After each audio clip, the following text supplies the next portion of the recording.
Hi, this is Michael Shevack, and welcome to God Search. This is podcast number 4, the 4 cardinal directions: north, south, east, west.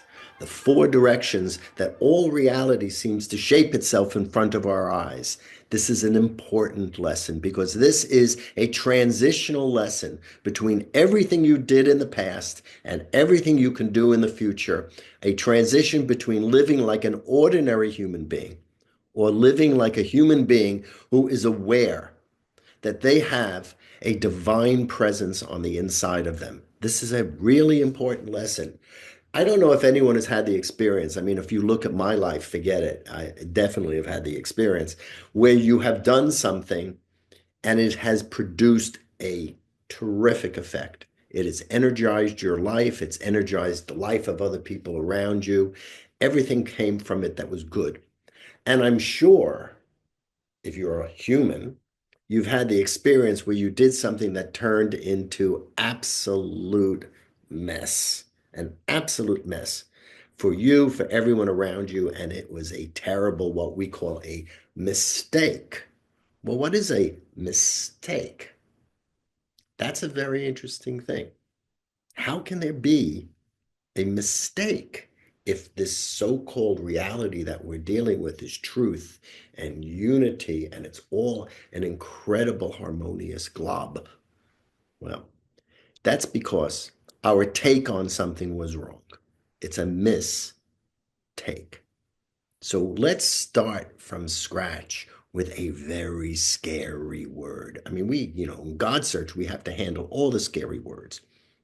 God, religion. Last time we handled faith. Now we're going to handle a really scary word. Ready?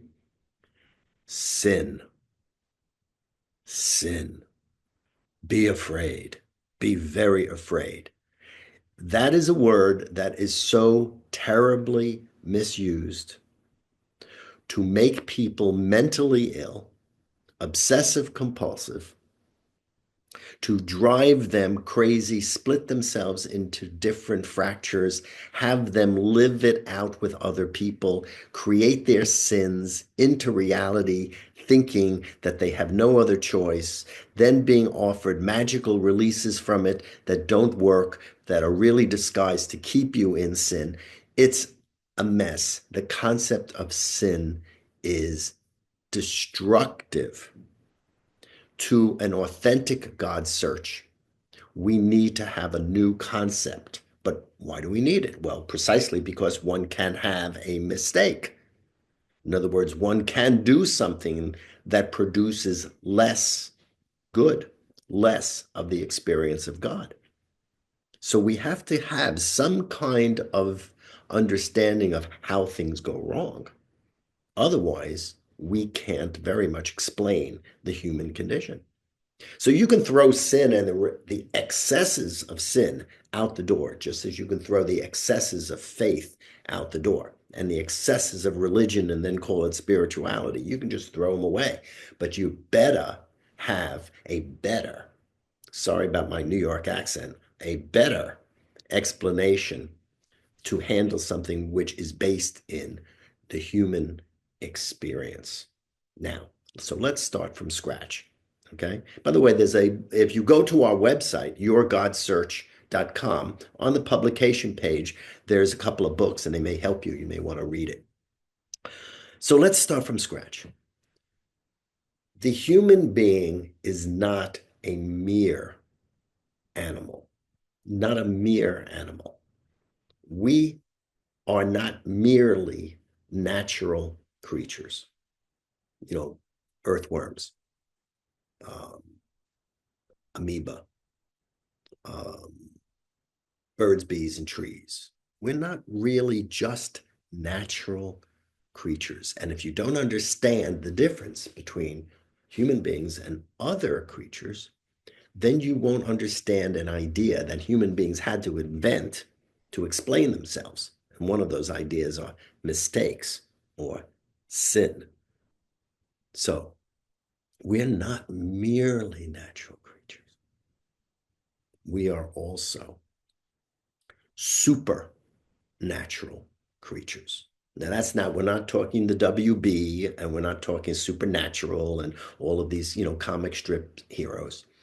It's not, scary, supernatural and witches and warlocks, though that's a part of it too, and we can talk about that at another time. We're talking super hyphen natural. Super hyphen natural. Super from the Greek meaning beyond. Natural meanings, earthly natural. We are supernatural. There are some other animals that have a little bit of that ability. Certain birds, certain chimps, they are tool users. Okay, for instance, a chimp can find a twig or make a twig out of a larger tree that has fallen and put the little twig inside a log and pull ants out of the log and use it as a kind of chopstick in order to eat ants. It's a tool. The chimp had to have a concept of how to use the twig to aid itself. That's the beginning and the rudiment of being a supernatural creature. Some birds do it also when they're building nests. Now, what makes us supernatural is that we can create concepts that actually don't exist in earthly nature. Toasters, a computer like the one I'm using right now to record. We are super hyphen natural. We human beings can envision something that doesn't really exist without us. We can do things that God doesn't do. Now, that's an amazing thing. Think about it. God does not fry an egg on Teflon. We invented this substance called Teflon, right? I think it's a DuPont creation. Um, this substance called Teflon that lets us fry an egg. Well, if you believe in God and a creator, I'm not forcing that viewpoint, then you maybe make eggs, but you don't need to fry them. So we create a concept that doesn't exist before, and we can bring that into reality. We are supernatural, supernatural. And curiously, because there is great mystery around us, we human beings are simultaneously the only creature on Earth that is a near perpendicular. We are like an arrow from the earth to the heavens.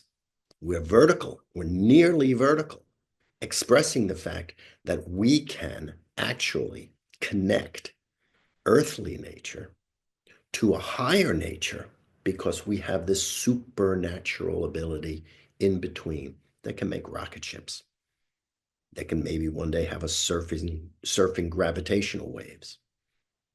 The supernatural ability of you and me and everyone is why we even have to begin this idea of God search. Because if you have this idea that we can do something that isn't already in existence, well, there's no explanation for that except that there must be a higher power than mere earthly nature. You see, the experience of being human, of being conceptual, of being technological, meaning to create something just for us, a toaster oven, a blender, you know, to be able to create just for us and not think about what the blender does for, a goldfish or what the blender does to a grasshopper, just for us, is an extraordinary ability that opens up the entire question of God. Because if we are that, then it's clear we're not an ordinary earthly natural creature. We are something else. You cannot understand sin and you can't understand mistakes unless you understand the fact that human beings can think in a way that's different than the earth. That's obvious. Is there any other creature that sees the moon as an object in the sky? one that you might go there, like in Jules Verne, you shoot a rocket out of a cannon, or now we go there with an actual rocket. What creature sees the moon as an actual object that they might visit? Only a creature who can conceptualize relationships in a way that's higher than the earth, higher than the animal kingdoms on the earth, can we begin to understand floating heavenly bodies that we can actually visit beyond us. And that's why, by the way, the Bible is very, very interesting. They do it in an old-fashioned way. But in chapter 2 of Genesis, you have the breath of God being breathed into the earthly dust. In other words, what's in the human being is material from the earth, but its spirit is not bound to the earth. That's what in second Genesis and third Genesis, where they deal a lot with the creation of human beings, the difference between human beings and animals. We're made in the image and likeness of God. We already talked about it. And they also deal with the issue of sin and rebellion and all of that nasty stuff from the Garden of Eden that is also used to make everyone insane, obsessive compulsive, and nutty when it comes to the issue of sin. That's where that stuff is. Because whether you like religion or not, whether you like how faith is managed or not, whether you like how scripture is interpreted, nonetheless, there is a common human experience. And on GODSEARCH, what we look for is the basic core human experience that allows us to understand what all of these different religions are talking about, what all the sciences are talking about, because we're dealing with truth-based, unity-based. And we're also dealing with the next thing, which is causality, cause and effect. Now, here's the issue. Because we are supernatural, we can do things upon the earth that can be in alignment to the earth and how it's designed, or not in alignment to the earth, or a little bit in between. We can do things that are harmonious, or we can do things that are not harmonious. We can make a mistake. So if I create an automobile that belches carbon monoxide, well, I can get away with it when there's enough air around. But if I multiply cars that are belching out carbon monoxide, all of a sudden, I experience a bad thing: pollution, asthma, cancer, because my supernatural creation, an automobile, perverted the natural order. But here there's a contradiction. Now we have a real problem. So what are we supposed to do? Go live in a cave? You see? How do we do it? Well, these days and age, we're already beginning to solve the problem by creating automobiles that are more harmonious with the design of this world. We're not saying to human beings, don't be supernatural. And you get a lot of people who want us to return to being, nature and just live in the woods and be totally cool and maybe a hippie and, and just forfeit society and technology completely. That's a little bit of an extreme from an authentic GODSEARCH point of view, because you are supernatural, but you are also, and this has been something that religions have been so afraid to get you to realize, that you are also natural creatures. You eat, you breathe, you have sex, you digest your food. These are all natural things that make you part of the earth. So you see, the human being natural but supernatural has a different path. We have to search for God. It's obvious that the earth is not our God alone. Maybe at one time it was, when we hid in caves when lightning hit and we felt that nature was more powerful. Well, nature on earth is somewhat more powerful, but in other ways, is it?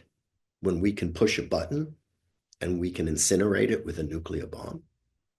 So nature is on Earth powerful, but not powerful. We have tremendous power.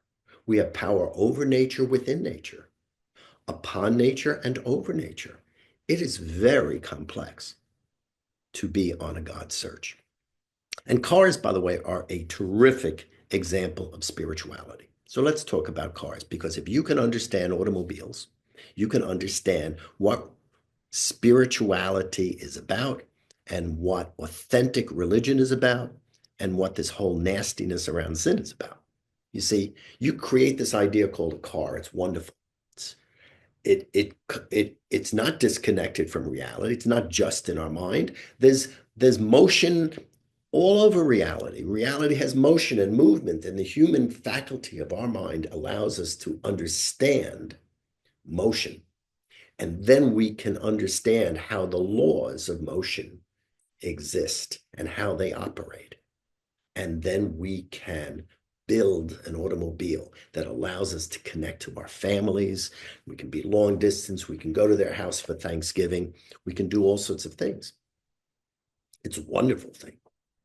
But as I said, when we take that to excess, before you know, the automobile, which is keeping us close to families that are long distances and helping us, now wind up hurting our children with asthma and cancer, and they rip the family apart.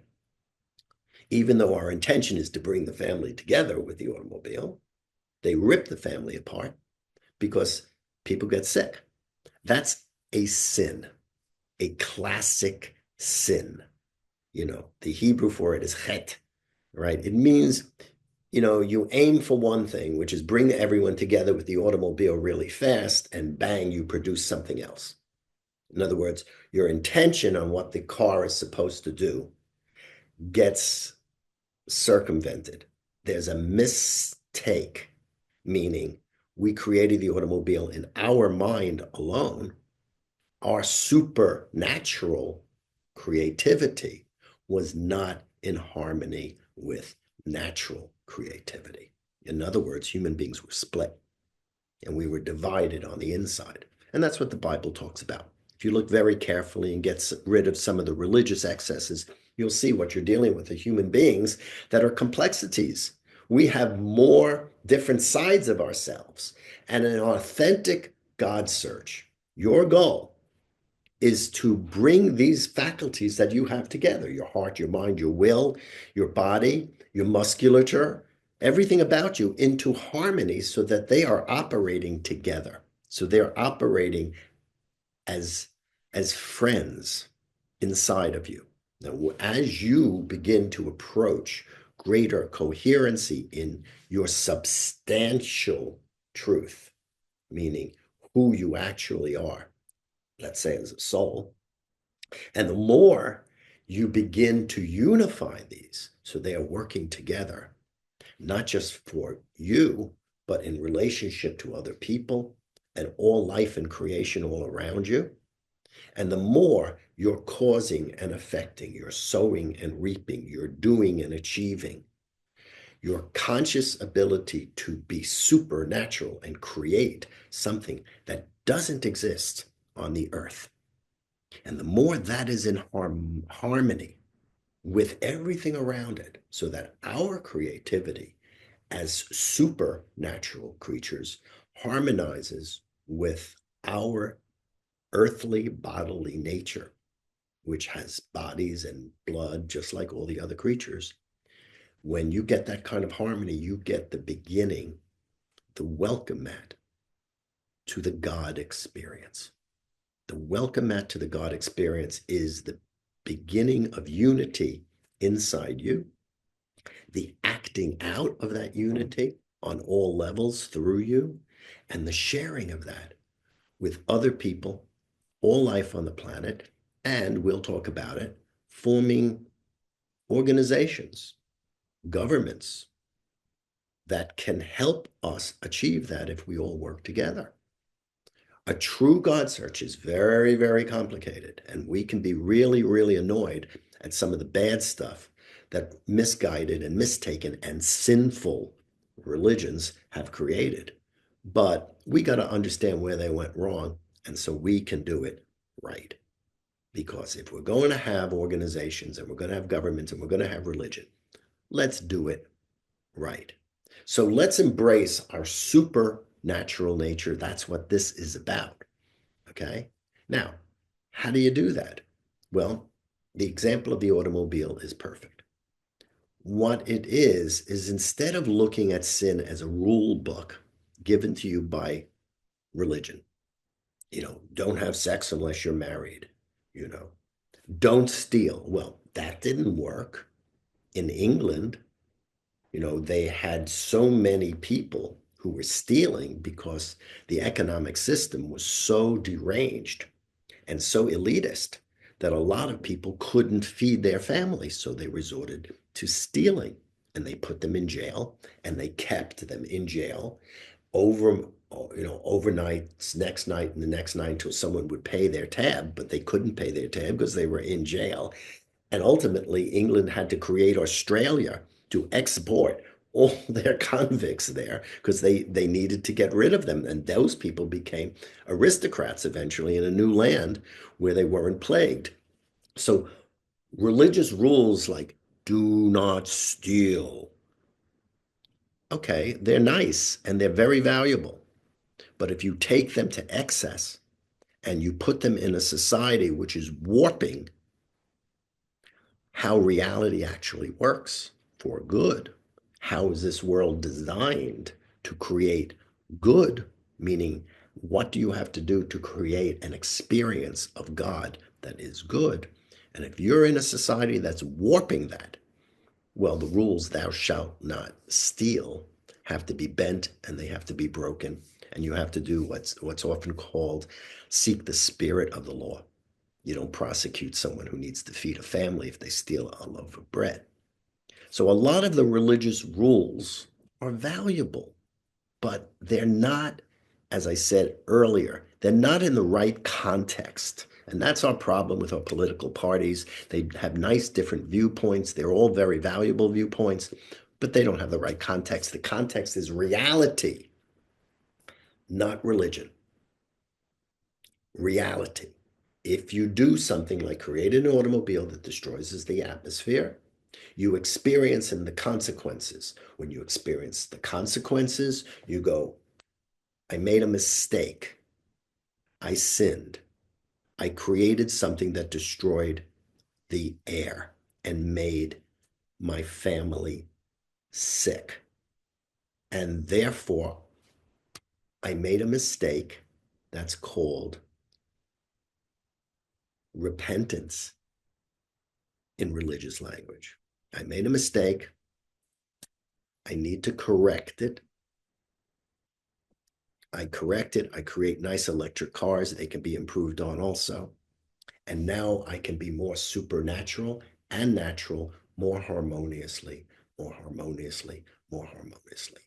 Every single problem we have in this world is due to the improper use. Every single human created problem. Every single human created problem we have in this world is due to a confusion and a misuse of our supernatural abilities, so that they conflict with our natural abilities. So, in a way, the mind disconnects from the body. And it does its thing, and the body does this thing, and it causes a difficulty. Now, if you're biblically based, there is a notion called covenant, okay, where you form an alignment with the design of the Creator. You come to understand the Creator's will, the Creator's desire, and you begin to modify your creativity and you modify your choices and you begin to learn how to cooperate with the design of this world. So this way, just like with an automobile, your car is more harmonious with the design. You don't forfeit your ability to create something wonderful for your own use, but it cooperates. It begins a process of covenantal alignment. And alignment is a wonderful word for covenant.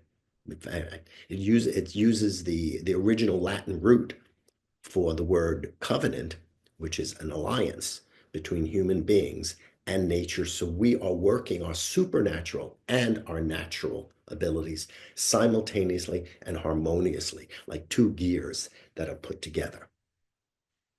So you see, whether it's an abortion issue, let's please stop the silliness. Whether or not it's an automobile pollution issue, whether it's a genetic engineering issue, whether it's a nuclear bomb issue, whether or not it's, um, you know, poisons in our water issue, whether or not it's dangerous sexual practices, whether or not it's improper government action or improper behavior on the part of politicians or ordinary citizens for that matter. Okay. All of these issues are about the improper use of the human individual talent and ability to engineer what nature alone on earth doesn't do without us. And either we learn how to use this faculty in harmony, or we're half the human being, half the human being. And that's what this war is right now between, what I call the red team and the blue team. Some are naturalists, some are supernaturalists. Well, I can do anything I want, and I don't want any kind of control at all over my ability to create and invent. That's wonderful. It's the gift of free enterprise. That's the gift of capitalism. But at the same time, we happen to be on the earth and we happen to all have bodies, and that's part of being a human being too, right? And we're in this very strange debate between these two faculties, and we're tearing the country apart between these two faculties. And there is no solution that is either going to be a blue solution or a red solution. It's not going to be a purple solution or a white solution. The real issue is the spirituality in the United States and America right now is a sinful mess because we are not honoring the truth of both positions and learning how to work them together as a people in a way that is not sinful. Instead of a true democracy that's searching for truth, that's searching for truth with unity and searching carefully to use our ability to sow and reap and be creative together in a way that functions for elevating us and creating more good, creating more of the experience of God. Instead of doing that, we're just playing war games with each other's heads. You see? So your supernatural ability is the key to all of these things that are going right in your life and all these things that are going wrong. If you look at your life and you see what's going wrong, you will see a confusion between your actions and natural reality. They don't fit. They don't fit. It's just like a car that belches out bad gas. They don't fit. Anything that's going wrong in your life is because your actions are mistaken. They are, in some fashion, sinful. You are making a decision to do one thing, but it's producing the opposite thing. You're missing the mark. So this is the spiritual challenge. This is the spiritual challenge. Now, a lot of traditional religions say, God punished you if something goes wrong. And a lot of the more spiritualist religions these days will say, you created your own reality by thinking this. And your individuality created this. And you caused the sin. Well, God didn't punish you. You caused it to yourself. And the fact is, both of these viewpoints are there to correct each other. They're there to correct each other because they're both not working together harmoniously. The fact is, they both have one thing in common: the reality and the design of the reality we're in. When you create an automobile that doesn't work, it's because It is contrary to the order or the design of how the earth is made. If God, the creator, who designed this world, punishes you, it's because you are not acting harmoniously with the design or the will or the order of this God. You see, the key is order. We live in an order here. We live in a beautiful order, and we have to learn how to take our supernatural minds and we have to use it in harmony with the order, meaning how this world operates. If you're a very religious person, you'll call that order God's commandments. If you're a spiritual person, you'll call that order nature. You can call it anything that you want. There is an order here, and human beings need to learn how to operate with this order and within this order and create an alliance, a covenant. And the problem is that everyone's using the authority of religion, the authority of tradition, the authority of clergy, and they're not opening their eyes and seeing that right in front of you, reality is speaking to you. Reality is saying, that didn't work. Well, of course. And that worked. Well, of course, because your action here was contrary to the way that the world is designed. And your action here was harmonious with the way it was designed. You see, it's the design of this world that is the fundamental spiritual truth under religion. And all our actions will create good or less good, bad or less bad, because we don't live in a vacuum. We don't live in a vacuum. So learn about your supernatural abilities and take a look at your life and see what's working and what's not working. And there you will begin to see the laws of creation. And those laws include the earth and natural life on the earth, and they also include supernatural life, the ability of the human mind to vault the heavens, expand out into the cosmos, and create dreams that birds, bees, and trees, they don't dream it the same way. So this is God Search. Thanks for coming. And hey, go to yourgodsearch.com and look us up. There's a page there. You can leave, some notes and some questions, and I'll try to converse with as many people as I can.